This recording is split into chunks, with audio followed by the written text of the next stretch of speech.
The Wizard of Oz, what it really means. This appears to be a message to expose the banking cartel in America, and to let the people know that they have the power to liquidate them, and get back to Kansas, the real land and republic. The Wizard of Oz, written by L. Frank Baum, is not just a mere story. What is Oz a symbol for? Ounces. What is measured in ounces? Gold. What is the yellow brick road? Bricks or ingot bars of gold. The character known as the Straw Man represents that fictitious, all caps, legal fiction, a person the federal US government created with the same spelling as your birth name. Remember what the Straw Man wanted from the Wizard of Oz? A brain? No juristic person, legal fiction, paper corporation has a brain because he or she has no breath of life. What did the Straw Man get in place of a brain? A certificate, a birth certificate for a new legal creation. He was proud of his new legal status, and all the other legalisms he was granted. Now he becomes the epitome of the brainless sack of straw who was given a certificate in place of a grain of common sense. Now, what about the Tin Man? Does taxpayer identification number, TIN, bring anything to mind? The poor Tin Man just stood there, mindlessly doing his work until his body, literally seized up and stopped functioning. He worked himself to death, because he had no heart or soul. He's the heartless and emotionless creature, robotically carrying out his daily task as though he were already dead. He's the ox pulling the plow and the mule toiling under the yoke. These days, his taskmasters just oil him nightly with beer, and place him in front of a hypnotic television, until his very existence no longer has any meaning or value.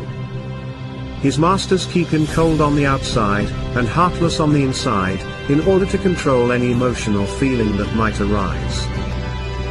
The Cowardly Lion was always too frightened to stand up for himself. Of course, he was a bully and a big mouth when it came to picking on those smaller than him. Have you ever noticed how bullies are really the biggest cowards? They act as though they have great courage but, in reality, have none at all. They roar, but with no teeth of authority to back them up. When push came to shove, the Cowardly Lion always buckled, and whimpered when anyone of any size or stature challenged him. He wanted courage from the Grand Wizard, so he was awarded a medal of official recognition. Now, although remaining a coward, his official status allowed him to be a bully, but with officially recognized authority, and not at all unlike the attorneys, who hide behind the courts. What about the trip through the field of poppies? Did you notice how this had no narcotic effect on the Straw Man who had no brain, or the Tin Man with no heart or soul? They weren't real people, so drugs could not influence them. The Wizard of Oz was written at the turn of the century, so how could the author have known America was going to be drunk? The Crown has been playing the drug cartel game for centuries. Just look up the history of Hong Kong and the Opium Wars. The Crown already had valuable experience conquering all of China with drugs, so why not the rest of the world?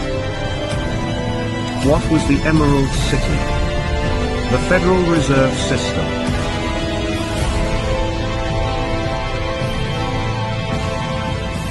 Who finally exposed Wizard for what he really was. Toto, the cute and somewhat annoying little dog. Toto means in total, or altogether in Latin. What was it that the witch wanted after she alleged that the little dog had bitten her? Toto. Or everything. Notice how Toto was not scared of the great wizard's theatrics, yet he was so small in size, compared to the wizard, that no one seemed to notice him. The smoke, flames and holographic images of Oz were designed to frighten people into doing as the great wizard commanded. But Toto simply padded over, started barking until others paid attention to him and came to see what the barking was about.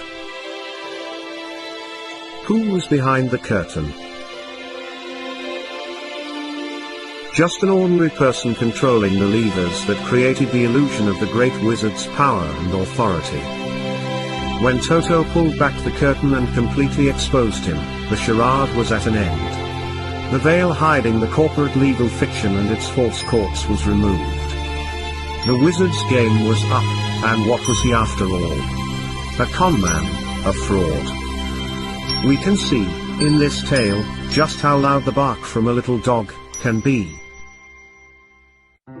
Most of us remain silent and wait to be given whatever food and recognition, if any, by our legal masters. Let us not forget those flying monkeys. What perfect mythical creatures to represent the Bar Association attorneys, who attack and control the little people for the great crown wizard, the powerful and grand bankers of Oz. How, finally, was the evil witch destroyed? Pure, clean water? Liquidation. How did Dorothy finally get home? She simply clicked her heels. She always had the power, and so do we.